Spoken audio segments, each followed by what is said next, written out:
Hello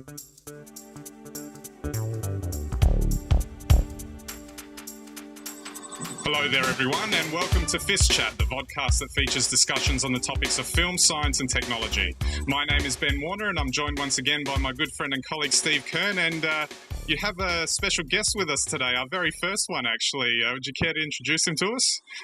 We do, in fact, FiST Chat fans. Hello, I'm very excited. Episode 60 today, and we have our very first guest, Australia's numeracy ambassador, Simon Pampena. Simon, good to see you. Nice to see you, Steve. Thanks very much, Ben. Thanks for having it. Thanks for coming on the show, and I'm keen to hear some stuff of what you're about. I checked out a couple of your clips on YouTube, and they were pretty awesome and a lot of fun, and put a nice, interesting spin on maths. So, can you maybe give us a bit of a sort of a brief breakdown, roughly in general, what you're about? Yeah, sure. Wow, it's good. It's good that you've seen me do some stuff already, because when I say I'm a maths comedian, most people don't know what to make of that. They went, no, that's not right. Maths, no, you've made a mistake. Well, no, I'm professional. It's all right. Those two words don't sound like they go together necessarily. No, they don't. But that's kind of the reason why I think I've been able to be successful, is because I've made them fit together one way or another. So you get out and do a lot of math shows and live stand-up, schools, everything like that? Yeah, so my bread and butter is school shows. So I will tour around the country. And how many shows? Countless a number of shows a year. And so it all kind of started 8 years ago now, where I actually tried putting maths and comedy together in raw comedy as the Melbourne Comedy Festival. Yeah. What's been your motivation, though, to take maths out to schools and out to the public and make them enjoy it? I mean, you make me laugh, but then everyone knows that's not hard. Well, I mean, the thing for me is that I love maths and I love performing, and I've always loved seeing shows and seeing stand-ups and laughing, really. And so I wanted to take what I find exciting in maths and give it to people. Now, unfortunately, I haven't seen other people do it. So I put myself in the position going, well, is it because it can't be done? Or maybe I'm the one who can actually make it work. And so what I'm doing now as a full-time job, has been a combination of a lot of research, mistakes, and ultimately success, to be able to really, hopefully what I'm doing is changing kids' minds about their preconceptions about maths.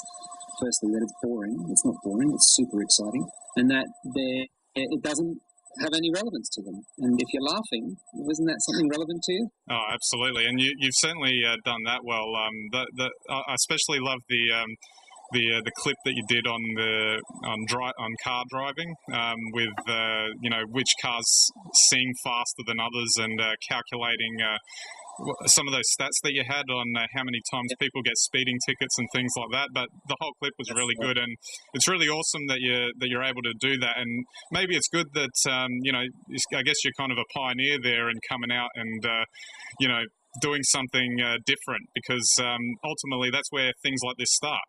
That's right. I think I'm going to take that from you, pioneer, because it starts with, I could actually spell it with pi. Isn't that amazing? You could. I could be a pioneer. You're beautiful. I'm owning that. There's a whole show on this coming up. Speak about pi. I mean, you're pi curious. I am pi curious, and you were one of the instigators of the move to a national Pi Day in Australia. Yes.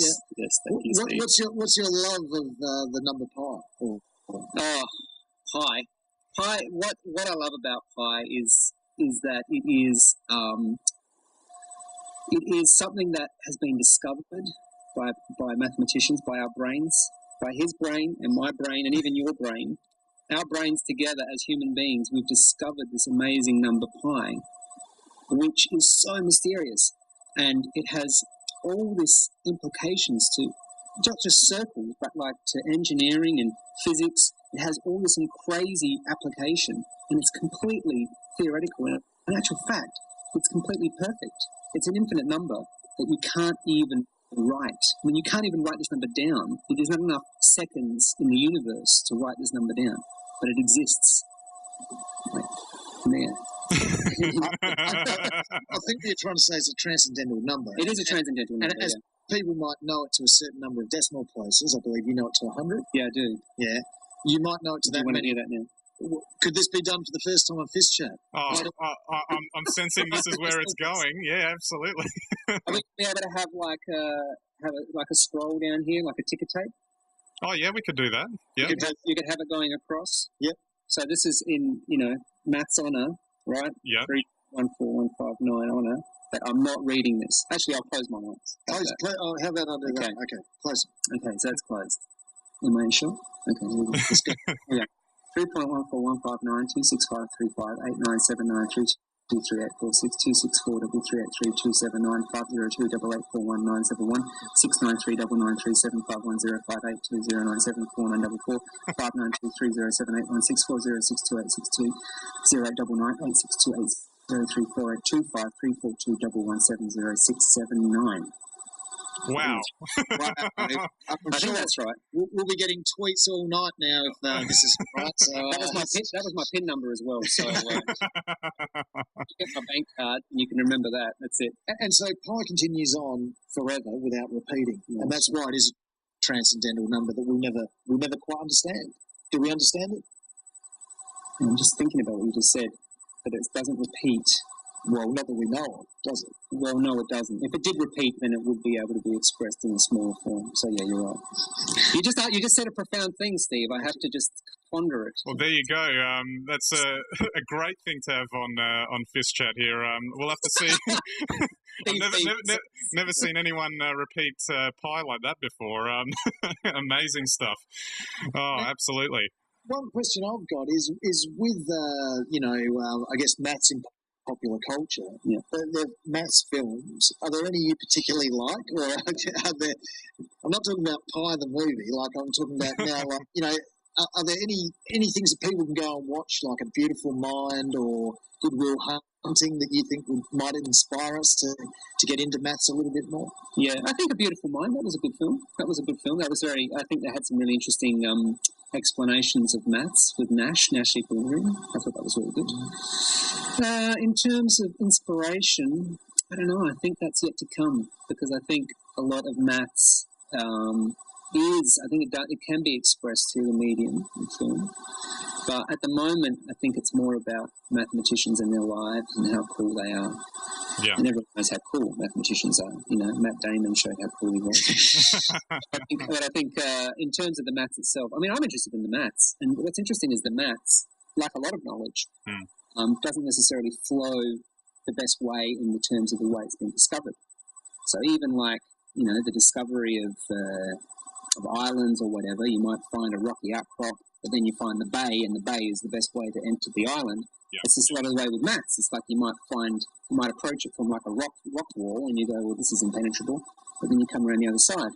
So actually, I think a lot of maths is, it's interesting in itself.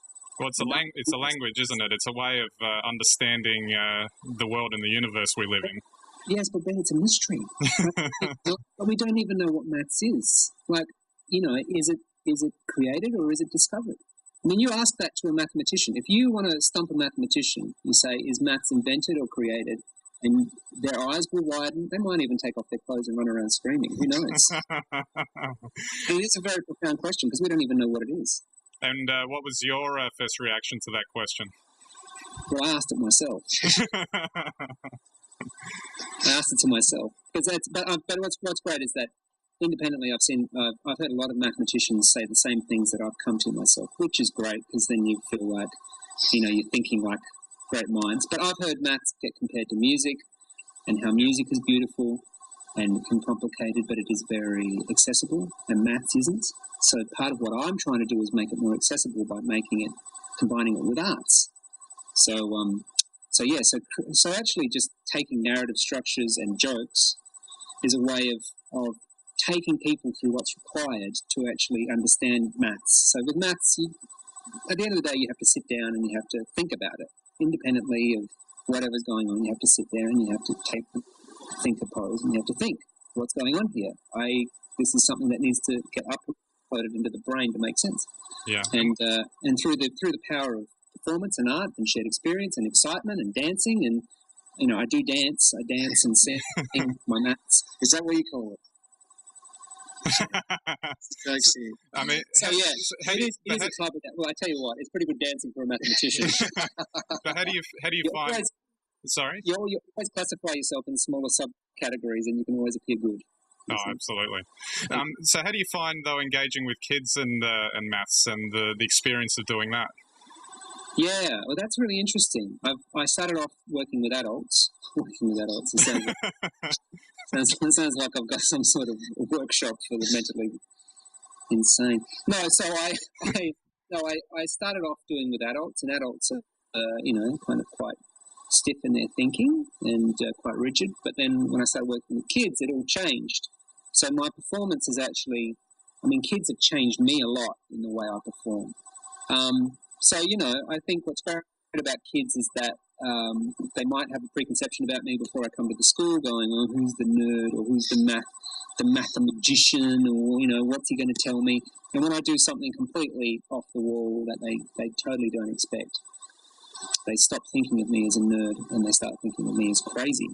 But crazy's cool, so I don't mind being called crazy, because so are rock stars. Lady Gaga's off her rocker. Yep. She's really cool. So that's part of it. I'm just trying to get them to see that a mathematician, me, can be more than a nerd or a dork. No, and absolutely. I actually think I never use those terms because I think they're really negative, even though there's like this movement to empower dorks, which is great, that's fine. But I personally don't see it, because we don't call footy players who are really good nerds, but they're nerds because they would have to be nerdy about the way that they get better at football. Yeah. They're cool, Yeah. like Steve. He's a very footy player. Absolutely. Look how big a nerd he is. We're just sort of coming close to running out of time, actually. But just to finish up, you had a tennis ball that you showed us before. Do you want to go through that with us? Oh, okay. Can I take this? Yeah, do it. So this is something that a genius it's a bona fide genius who I used to study with, took me through. I was in witness of a beautiful, beautiful piece of maths. So a tennis ball that you see here, this is your classic kind of tennis ball looking here. If you have a look at it, in actual fact, it's got a line that goes around it, and there are two pieces of felt that are exactly the same area, right? So you believe that? So what's interesting is that if you run your fingers, so if you try and create a north pole and a south pole, if you run your fingers around here, you will find that you can always find a north pole and a south pole. So sometimes when you try and find two opposite points, they won't be on the actual seam, and some parts will actually appear in the felt. But however you go around, you'll always be able to find a north and south pole. Now, a general north and south pole, we call them antipodes, antipedal points.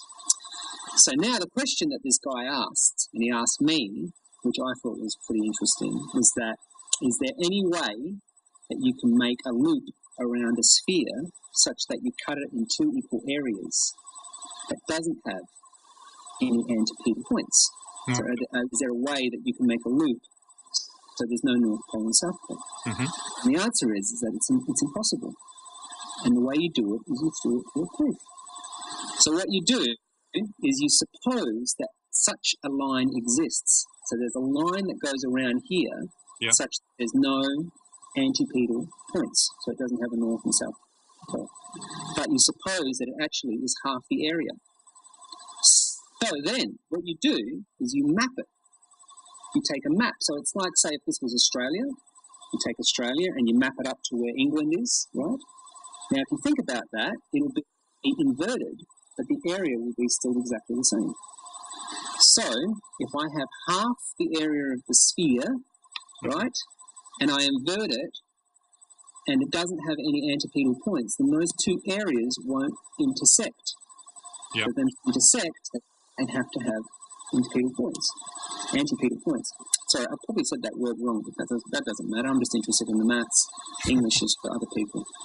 So listen, the important thing here is that you've got half the area, okay, wrapped around in a line that doesn't intersect itself north and south. Yeah. And you map it to another half. Now, a half plus a half is 1. Mm-hmm. So you've got something in the middle which is more than 1. So you get a contradiction. So simply through the symmetry of the sphere, this guy worked out that any line that is smooth and curved and comes back on itself, that cuts the surface area of the sphere into 2 equal parts, has to have 2 antipedal points. Wow. And I love that guy. Wow, I think everyone loves him now as well as you. So there you go. So that's one of my biggest jokes. Oh, that's great. That's great. Thanks, Ben. No, no worries. We're right out of time, but thanks again, Simon, for coming on. We really appreciate it. It's been great having you on. Mm-hmm. Thanks very much. Absolutely. And thanks again, Steve, for fronting and dragging Simon in and being a part of a real pleasure. I'm going to go now and look at some more antipedal points. Absolutely. Okay, so don't forget our website's at www.fistchat.com. You can catch our links there. We'll probably put a couple of links to some of Simon's videos there as well, because Steve and I definitely enjoyed them, and I'm sure all of you will enjoy them as well. So that's it for this week's episode. So we'll catch you next week.